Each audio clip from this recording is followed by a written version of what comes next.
Codiguistas, estamos de nuevo aquí. En el episodio anterior, revelamos un secreto que la historia intentó enterrar. Un libro prohibido que anunció la llegada del Hijo del Hombre siglos antes de que naciera. Y vimos cómo, ante él, reyes y poderosos cayeron sin batalla, sin espada, solo por su presencia. Pero hoy, lo que vamos a desvelar es aún más peligroso. El libro de Enoc y el Apocalipsis de Juan, dos visiones separadas por más de 200 años. Y, sin embargo, describen el mismo trono, el mismo juicio, la misma figura, una revelación doble que jamás debió unirse. Enoc lo llamó el elegido, el Hijo del Hombre. Juan lo vio con ojos como fuego y un rostro que ningún hombre podía soportar. Ambos contemplaron a reyes y ejércitos huir, buscando esconderse de su mirada. Coincidencia o evidencia de que una sola profecía se repite como eco a lo largo de los siglos. Hoy, codiguistas, uniremos las piezas, el anciano de días y su tribunal, los libros abiertos en el cielo, la figura misteriosa que recibe autoridad sobre todas las naciones y el destino final de quienes no soportan su luz. Si Enoc y Juan vieron lo mismo, entonces el Apocalipsis no comenzó en Patmos. Comenzó mucho antes. Y tal vez ya estemos caminando dentro de su última página.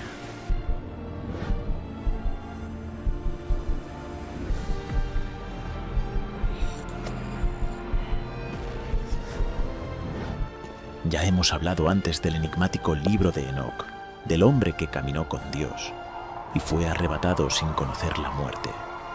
Un testigo que, según Génesis 5:24, desapareció porque Dios se lo llevó. En el judaísmo intertestamentario, su nombre no era solo historia, era puente, un intermediario celestial que veía lo que ningún mortal podía soportar.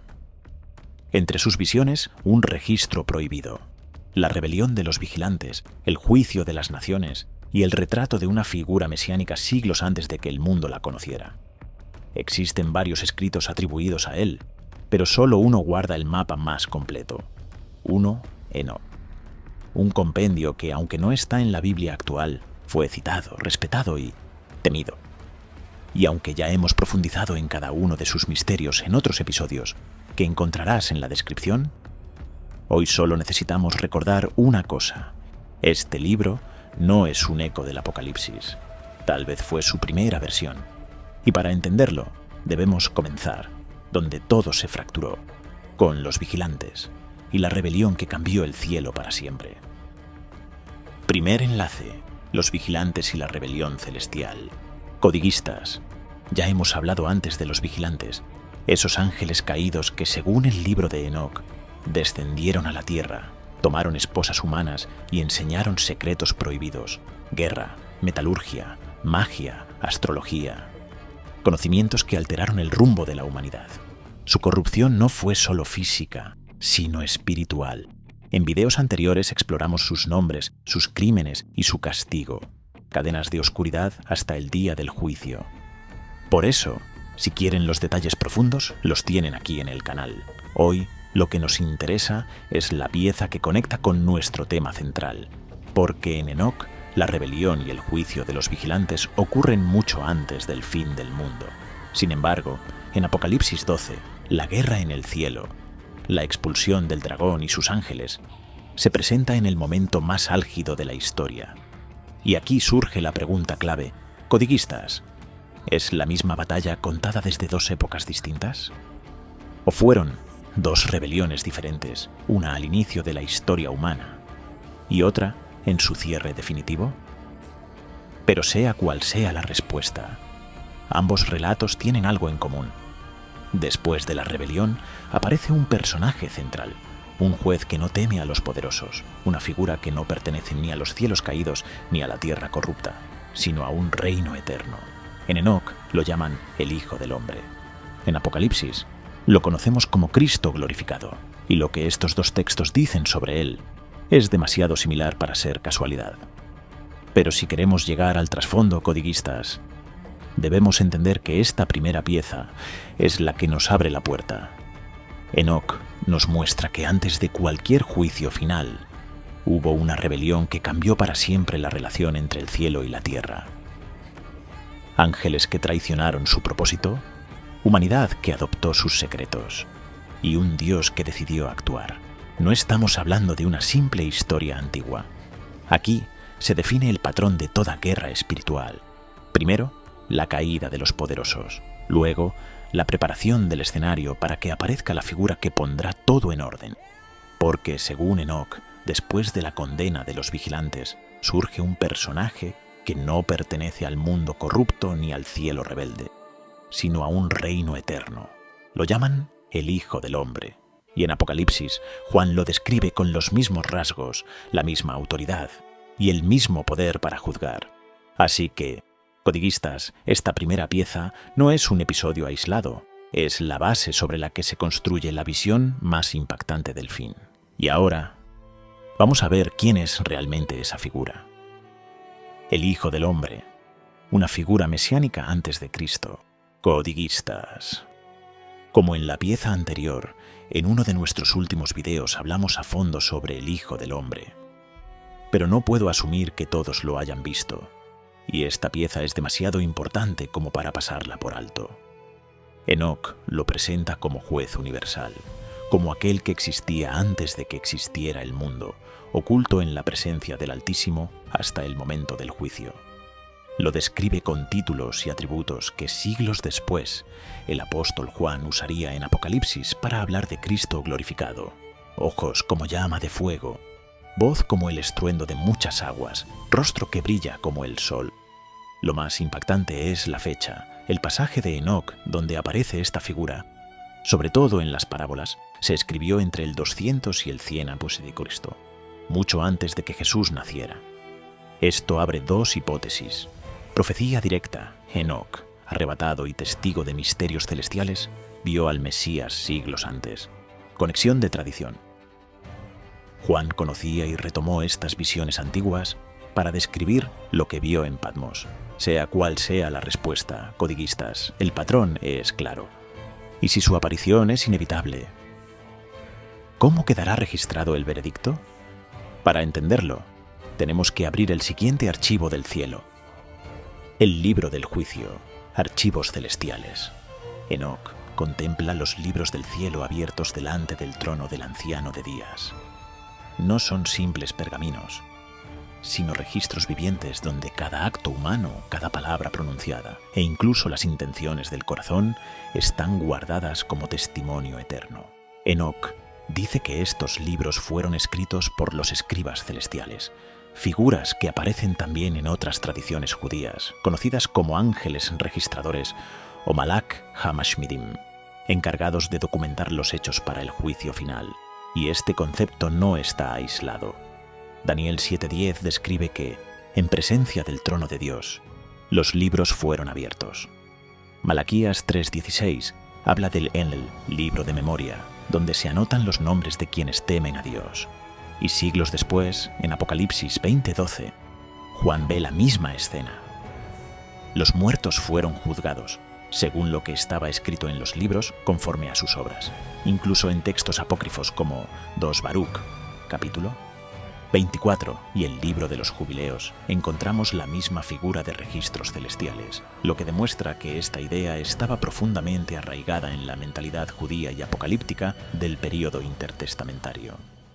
Curiosidad histórica. En el judaísmo del Segundo Templo se creía que cada año, en Yom Kippur, los libros del cielo se abrían para decidir la vida o la muerte de cada persona en el año siguiente. Esta imagen fue heredada por corrientes rabínicas y aún sobrevive en las oraciones judías de Rosh Hashanah y Yom Kippur, donde se pide: sé inscripto y sellado para un buen año.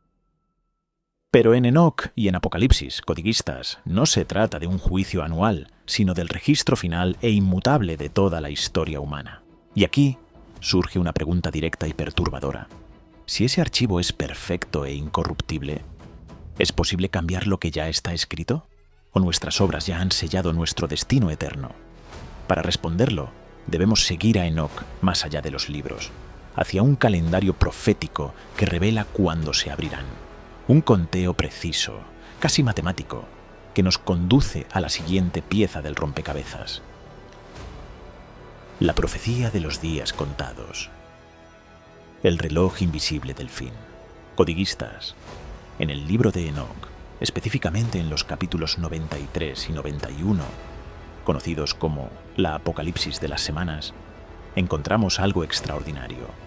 Enoc describe la historia de la humanidad dividida en 10 semanas simbólicas.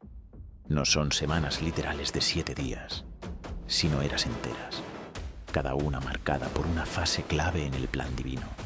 El calendario de Enoc, semana 1 a 2, la creación y la caída del hombre. Semana 3, el juicio del diluvio y la historia de Noé. Semana 4, la entrega de la ley a Moisés. Semana 5, el reinado de los reyes y la construcción del templo. Semana 6, la corrupción y la apostasía del pueblo. Semana 7, la llegada de un ungido y el inicio de la justicia. Semana 8, el juicio contra opresores y reinos malvados. Semana 9, la revelación total de la justicia y el reinado eterno. Semana 10, el juicio final y la creación de un nuevo cielo. Un detalle que impacta. Enoc escribe esto siglos antes de Cristo, y aún así coloca la llegada de un ungido justo antes del clímax del juicio. En su calendario, el Mesías no es un adorno religioso, es el eje central del destino humano. Paralelos con Apocalipsis, Juan, en la isla de Patmos, no habla de semanas, pero sí de cifras exactas. Apocalipsis 12:14, Daniel 7:25. Ambos usan lenguaje cifrado, un conteo profético diseñado para proteger fechas y eventos de los enemigos de Dios, revelado solo a los que entienden el código celestial. Curiosidad extra bíblica.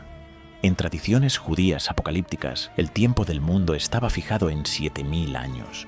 6000 para la historia humana y 1000 para el reino mesiánico, siguiendo el patrón de la creación y el descanso sabático. El calendario de Enoc encaja inquietantemente con esta visión, como si todo fuera un mapa preestablecido. La pregunta que sacude: si Juan y Enoc, separados por más de 200 años, describen un conteo celestial con una precisión casi matemática. ¿Estaban escuchando el mismo reloj profético? ¿O uno estaba reinterpretando la visión del otro? ¿Y si este reloj invisible realmente existe?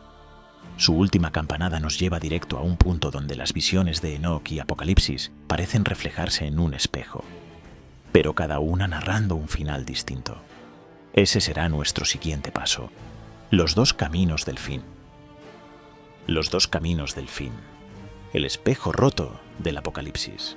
Codiguistas, en el libro de Enoc, el final no es solo un cierre, es una reconfiguración total del cosmos. Tras el juicio final, no queda rastro de lo viejo. Las tinieblas son arrancadas de raíz. Los justos resplandecen como el sol. El pecado deja de existir para siempre. La tierra es renovada hasta ser irreconocible. En Enoc 91 y 92, el reino es de luz eterna. Y la justicia no es solo una ley, es el aire mismo que se respira. Es un cambio tan profundo que parece describir la purificación de la estructura misma del universo. En cambio, en Apocalipsis 21 y 22, Juan pinta un final glorioso, pero con un énfasis distinto: una ciudad, la Nueva Jerusalén, descendiendo del cielo, naciones caminando a su luz, reyes que entregan su gloria, un trono visible del que brota el río de la vida. Aquí el enfoque es más terrenal y político, un gobierno divino físico, establecido en un lugar donde la humanidad regenerada vive y se organiza bajo la autoridad directa de Dios. La diferencia clave: Enoc nos muestra un plano espiritual, casi abstracto, donde todo el universo es sanado. Juan nos entrega una escena tangible, como si quisiera que pudiéramos visualizar cada piedra de la ciudad donde viviremos. Curiosidad histórica. En la tradición etíope, la única que preservó íntegro el libro de Enoc, se enseñaba que ambas visiones eran dos capas del mismo final. Enoc revelaba el diseño espiritual y Juan su manifestación física. Pero hay estudiosos que no están convencidos si fuera el mismo final. ¿Por qué Dios revelaría dos visiones tan distintas? Ese es el dilema. ¿Dos visiones complementarias de un único reino? ¿O dos futuros alternativos, dependientes de decisiones divinas y humanas que aún no se han tomado? Tal vez la respuesta esté en lo que no nos dejaron leer, porque la última pieza de este rompecabezas profético no está en Enoc ni en Apocalipsis, está en los textos que fueron borrados de la historia. Conspiración canónica, el libro que la historia decidió enterrar. Codiguistas, el libro de Enoc no desapareció por accidente. No fue un olvido de escribas distraídos, fue una decisión calculada.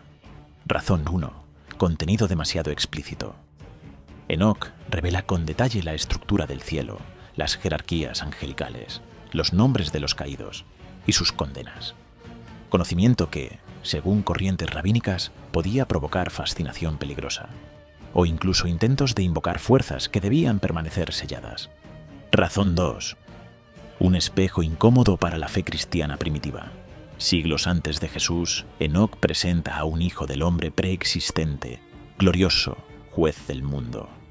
Un retrato tan similar al Cristo del Evangelio que algunos padres de la Iglesia temieron que los críticos acusaran al mensaje cristiano de plagio, o que la gente creyera que no era único.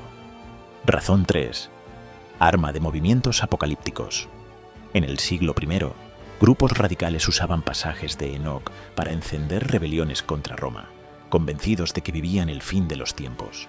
Un texto así, libre y sin control, podía convertir la profecía en pólvora social. Dato histórico. En Etiopía, lejos del control romano, Enoc jamás fue prohibido. Allí sigue siendo parte de la Biblia etíope, influyendo himnos, liturgia y la visión popular del final del mundo. La pregunta es inevitable. ¿Se ocultó para protegernos de verdades peligrosas? ¿O para que no accediéramos a piezas clave de la historia divina? El rompecabezas profético. Codiguistas, Enoc, Juan. Dos hombres separados por más de 2 siglos. 2 escenarios distintos, 2 culturas opuestas, pero una sola visión. El juicio final, el trono glorioso y el Hijo del Hombre reinando sobre todo. Uno lo vio antes de la cruz, cuando el Mesías era solo una promesa velada. El otro lo vio después de la resurrección, cuando esa promesa ya tenía forma y nombre, y aún así, sus descripciones encajan como piezas de un mismo rompecabezas, moldeadas en épocas distintas, pero destinadas a unirse. Enoc nos entrega fragmentos prohibidos, nombres, fechas, estructuras del cielo. Juan nos da la llave final, sellos, trompetas, bestias y el regreso glorioso. ¿Casualidad? ¿O prueba de que ambos fueron llamados a presenciar el mismo final, desde 2 ventanas diferentes del tiempo? Imagina el mapa completo. Enoc, el manuscrito oculto, Juan, el códice aprobado. Y nosotros, siglos después, intentando unir un cuadro que tal vez la historia nunca quiso que viéramos entero. Y quizá, en próximos episodios, codiguistas, abramos las páginas que no están ni en Enoc ni en Apocalipsis, fragmentos dispersos en textos antiguos olvidados, piezas que podrían mostrar la última imagen del fin de los tiempos. Tal vez entonces entendamos por qué algunas profecías nunca quisieron ser completadas. Déjame en los comentarios si quieres que vayamos más a fondo en este misterio. Suscríbete, activa la campana y nos vemos en el próximo viaje, codiguistas.